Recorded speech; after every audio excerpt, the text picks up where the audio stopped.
মুরসালিন। সুবহানাল্লাহ, সুবহানাল্লাহ। সমস্ত নবী রাসূলদের ইমাম, খাতামুন নবিয়্যিন। আমাদের নবী হচ্ছেন সর্বশেষ নবী, আমাদের নবী হচ্ছেন সাইয়্যিদুল মুরসালিন, সমস্ত নবী রাসূলদের লিডার। সুবহানাল্লাহ, সুবহানাল্লাহ। সমস্ত নবী রাসূলদের নেতা। সুবহানাল্লাহ, সুবহানাল্লাহ। এক শ্রেণীর পীর সাহেবেরা বলেন যে বিশ্বনবী আমার নেতা কেন বলে? নেতা তো সাধারণ মানুষ, অমুক নেতা, তমুক নেতা, তমুক নেতা, তারা নেতা নেতা বলে স্লোগান দেয়। আমরা নেতা কেন বলবো? নেতা বলবেন না তো বলবেনটা কি বলেন? আরবি ভাষার সাইয়্যিদ মানে হচ্ছে নেতা, বাংলা হচ্ছে নেতা, ইংরেজি হচ্ছে লিডার। ইংরেজিও বুঝবেন না, বাংলাতেও নেতা বলতে দিবেন না, আবার ঠিকই দুরূদ শরীফ পড়ছেন আল্লাহুম্মা সাল্লি আলা সাইয়্যিদিনা, এই জায়গায় আপত্তি নাই। ঠিক না বেঠিক? ঠিক। বুঝতে হবে আপনাদের যে আসলে নেতা কাকে বলে। আরবি হচ্ছে ইমাম, ইংরেজি হচ্ছে লিডার, বাংলা হচ্ছে নেতা। আমার প্রিয় ভাইরা, তাহলে বিশ্বনবী মুহাম্মদুর রাসূলুল্লাহ সাল্লাল্লাহু আলাইহি সাল্লাম তিনি হচ্ছেন সাইয়্যিদুল মুরসালিন, সমস্ত নবী রাসূলদের লিডার। সুবহানাল্লাহ, সুবহানাল্লাহ। আমরা কেমন নবী পেয়েছি? এই মুসলমান কেমন নবী পেয়েছো তোমরা? যেই মুসলমান নবীর সুন্নাতের উপরে তোমরা সকাল সন্ধ্যা ছুরি চালাও, প্রত্যেকটা দিন প্রত্যেক সপ্তাহে 2-4 বার ক্লিন শেভ মারো, বিশ্বনবীর সুন্নাত আদর্শে অনুসারী হও না। কেমন নেতা পেয়েছো?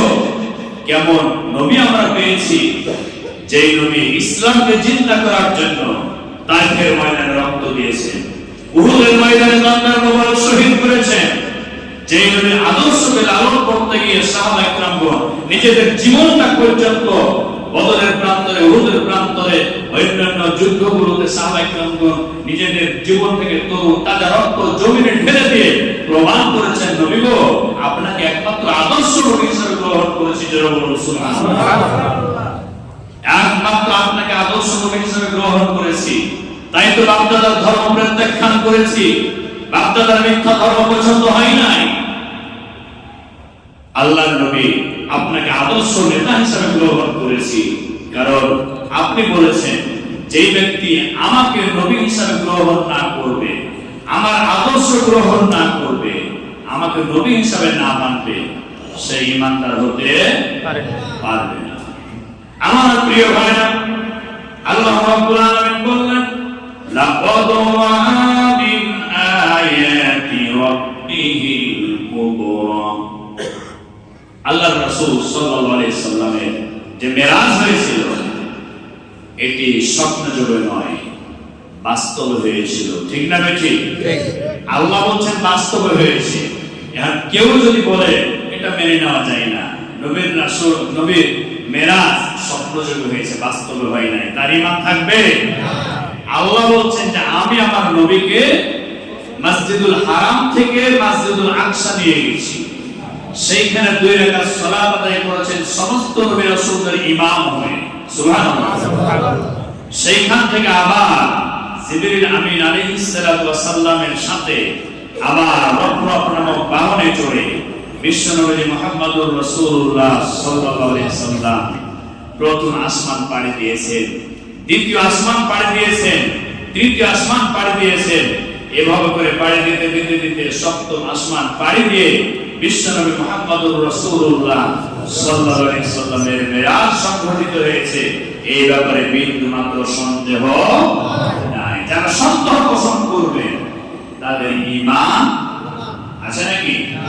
ঈমান নেই। আমার প্রিয় ভাইরা, আল্লাহ রাব্বুল আলামিন সে কথাই বলছেন যে নবী আমি আপনাকে যে মেরাজ করাইছি এমন একটি সময়, যেই সময় রাত্রিকালীন সময়। সময়টা কোন সময় ছিল? লাইলাম মিনাল মাসজিদিল হারাম ইলাল মাসজিদিল আকসা। আরবি ভাষায় লাইলুন মানে হচ্ছে রাত। তাহলে রাত্রে সংঘটিত হয়েছিল।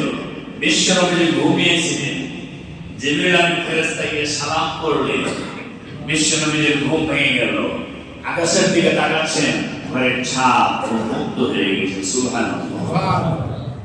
সম্মানিত উপস্থিতি, আমার প্রিয় ভাইরা, হযরতে আনাস ইবনে মালিক রাদিয়াল্লাহু তাআলা আনহু বর্ণিত রাসূল কারীম সাল্লাল্লাহু আলাইহি ওয়াসাল্লাম বলেছেন যে আমার কাছে একটি সাদা প্রাণী নিয়ে আসা হলো, যেটির বর্ণনা দিলাম যে ঘোড়া। এই বাহনে চড়ে বিশ্বনবী সাল্লাল্লাহু আলাইহি ওয়াসাল্লাম সফর করেছেন। এরপরে রকরাবনা বাহনে চড়ে সফর করেছেন। প্রথম আসমানে যখন বিশ্বনবী মুহাম্মদুর রাসূলুল্লাহ সাল্লাল্লাহু আলাইহি ওয়াসাল্লামকে নিয়ে যাওয়া হচ্ছে, আসমানের দরজায় কড়া নেড়েছেন হযরত জিবরিল আমিন আলাইহিস সালাতু ওয়াস সালাম। আসমান থেকে আওয়াজ চলে আসলো, তুমি কে? তিনি বললেন, আমি জিবরিল আমিন আলাইহিস সালাতু ওয়াস সালাম। তোমার সাথে কে আছে? তিনি বললেন, আমার সাথে আছে আখির জামানার পয়গম্বর নবী মুহাম্মদুর রাসূলুল্লাহ সাল্লাল্লাহু আলাইহি ওয়াসাল্লাম আমার সাথে আছে। তিনি বললেন, তাকে কি ডাকা হয়েছে? তিনি জবাব দিলেন, হ্যাঁ, আল্লাহ রাব্বুল আলামিন তাকে দাওয়াত করেছেন। যারা বলুন সুবহানাল্লাহ। আল্লাহ রাব্বুল আলামিন তাকে দাওয়াত করেছেন। আসমানের দরজা খুলে দেওয়া হলো। প্রথম আসমানে রয়েছেন বাবা আদম আলাইহিস সালাতু ওয়াস সালাম। বাবা আদমের সাথে বিশ্বনবী মুহাম্মদুর রাসূলুল্লাহ সাল্লাল্লাহু আলাইহি ওয়াসাল্লামের সাক্ষাৎ হয়ে গেল। বাবা আদম আলাইহিস সালাতু ওয়াস সালাম বিশ্বনবীর জন্য কল্যাণের দোয়া করে দিলেন। যারা বলুন সুবহানাল্লাহ। কল্যাণের দোয়া করে দিলেন। সেইখান থেকে আবার রওনা করলেন। দ্বিতীয় আসমানে নিয়ে যাওয়া হলো। দ্বিতীয় আসমানে গিয়ে সেখানে দেখতে পেলেন হযরত ইয়াহইয়া আলাইহিস সালাতু ওয়াস সালাম। পূর্বের ন্যায় আবার জিজ্ঞেস করা হলো, তুমি কে? বললেন, আমি জিবরিল আমিন ফেরেশতা। তোমার সাথে কে আছে? তিনি বললেন, আমার সাথে মুহাম্মদুর রাসূলুল্লাহ সাল্লাল্লাহু আলাইহি ওয়াসাল্লাম আছে। জিবরিল আমিন ফেরেশতাকে বলা হচ্ছে, তাকে কি ডাকা হয়েছে? তিনি বললেন, হ্যাঁ, তাকে ডাকা হয়েছে, আল্লাহ রাব্বুল আলামিন দাওয়াত করেছেন। সেখানে হযরত ইয়াহইয়া আলাইহিস সালাতু ওয়াস সালামের সাথে সাক্ষাৎ হয়ে গেল। তিনিও মুহাম্মদুর রাসূলুল্লাহ সাল্লাল্লাহু আলাইহি ওয়াসাল্লামের জন্য দোয়া করে দিলেন। আমার প্রিয় ভাইরা, বিশ্বনবী মুহাম্মদুর রাসূলুল্লাহ সাল্লাল্লাহু আলাইহি ওয়াসাল্লামের মেরাজ সশরীরে হয়েছিল না স্বপ্নযোগে? সশরীরে। সশরীরে হয়েছে। ঊর্ধ্বগমন হয়েছে সশরীরে। বাবা আদম আলাইহিস সালাতু ওয়াস সালামের সাথে সাক্ষাৎ হলো, নবীদের সাথে সাক্ষাৎ হলো, দোয়া করে দিলেন কল্যাণের জন্য। এই যে মেরাজ হয়েছে, আল্লাহর রাসূল সাল্লাল্লাহু আলাইহি সাল্লাম এই মেরাজ করেছেন। বিশ্বনবী মুহাম্মদুর রাসূলুল্লাহ সাল্লাল্লাহু আলাইহি সাল্লাম বলেছেন, আস-সালাতু মিরাজুল মুমিনিন। নামাজ হচ্ছে মুমিনদের জন্য মেরাজ। নামাজ মুমিনদের জন্য কি? মেরাজ। মেরাজ। সালাত হচ্ছে মুমিনদের জন্য মেরাজ। মেরাজ হচ্ছে আল্লাহর রাসূল সাল্লাল্লাহু আলাইহি সাল্লাম সশরীরে করেছেন। সেই মেরাজ থেকে ফিরে আসছেন। প্রথম আসমান, দ্বিতীয় আসমান, তৃতীয় আসমান এভাবে পাড়ি দিলেন। বাকি আসমানের বিষয় ইনশাআল্লাহ পরে আলোচনা হবে। এইভাবে যে পাড়ি দিলেন, ভ্রমণ করলেন, বিশ্বনবী মুহাম্মদুর রাসূলুল্লাহ সাল্লাল্লাহু আলাইহি সাল্লাম ঘোষণা করলেন, আস-সালাতু মিরাজুল মুমিনিন। নামাজ হচ্ছে মুমিনদের জন্য মেরাজ। জোরে বলুন সুবহানাল্লাহ। বিশ্বনবী বলেছেন, আমার সশরীরে মেরাজ হয়েছে, আল্লাহ তাআলার সান্নিধ্যে গেছি আমি জীবনে একবার। কয়বার? একবার। একবার। আমার উম্মতেরা, তোমরা যদি আমার অনুসরণ করো, আমার অনুকরণ করে চলো, আল্লাহ রাব্বুল আলামিন সেই মেরাজের রাতে আমাকে উপঢৌকন হিসেবে কিছু দিয়েছেন। মেরাজের 14 দফা কর্মসূচি রয়েছে। 1 নম্বর কর্মসূচি হলো এই, ওয়াকাদা রাব্বুকা আল্লা তা'বুদু ইল্লা ইয়্যা ওয়া বিল ওয়ালিদাইনি ইহসানা।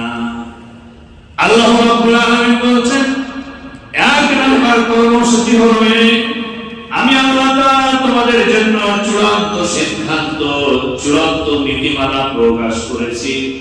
একমাত্র কেবলমাত্র শুধুমাত্র এক আল্লাহ ছাড়া অন্য কারো গোলামি করবে না, এক আল্লাহ ছাড়া অন্য কারো দাসত্ব করবে না, এক আল্লাহ তাআলা ছাড়া অন্য কারো হুকুম পালন করবে না।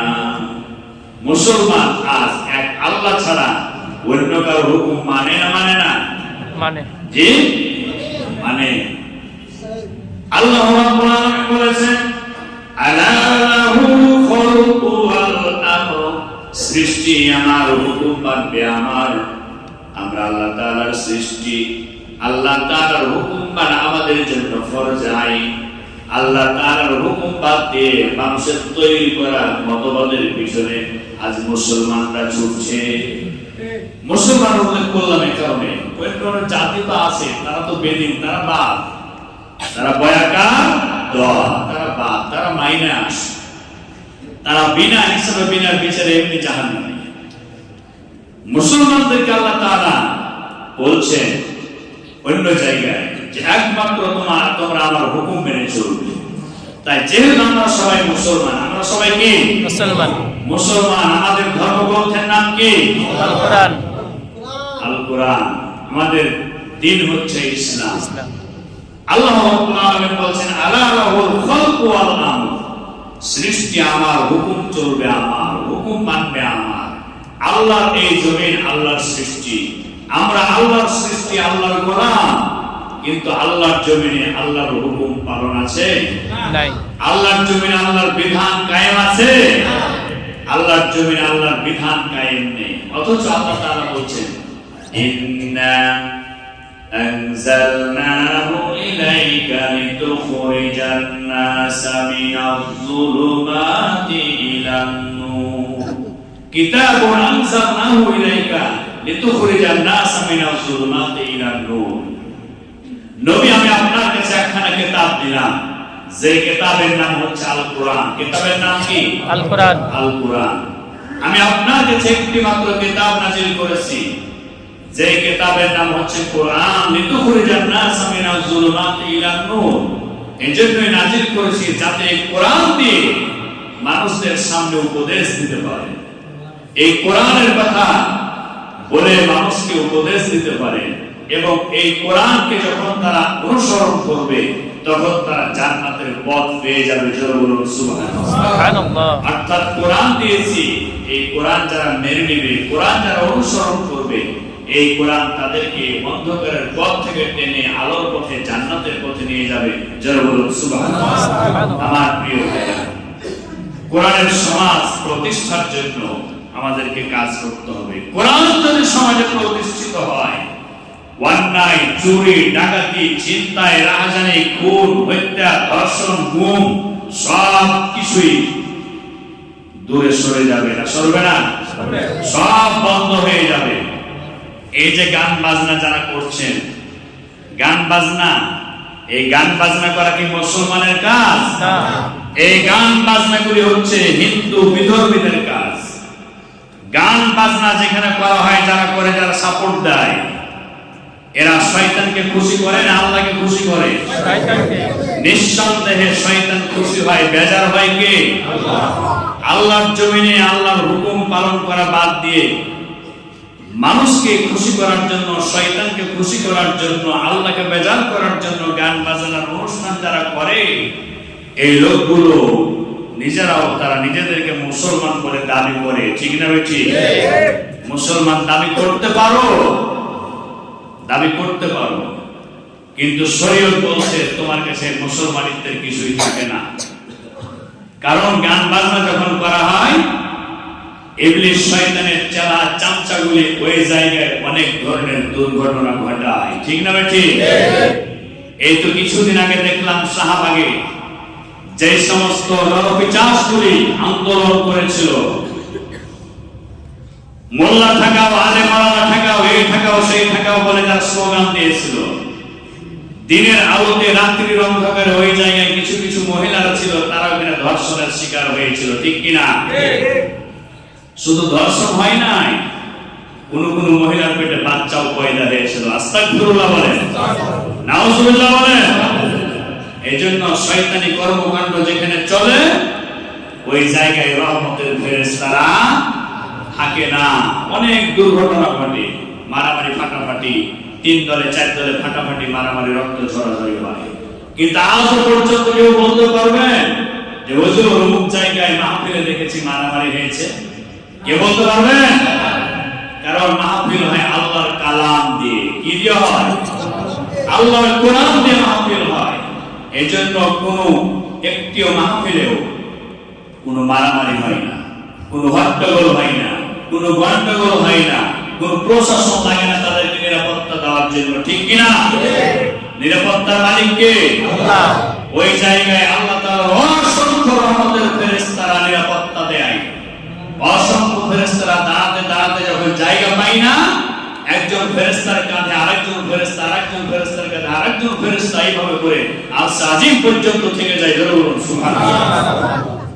ওই সমস্ত জায়গায় নিরাপত্তা দেন কে?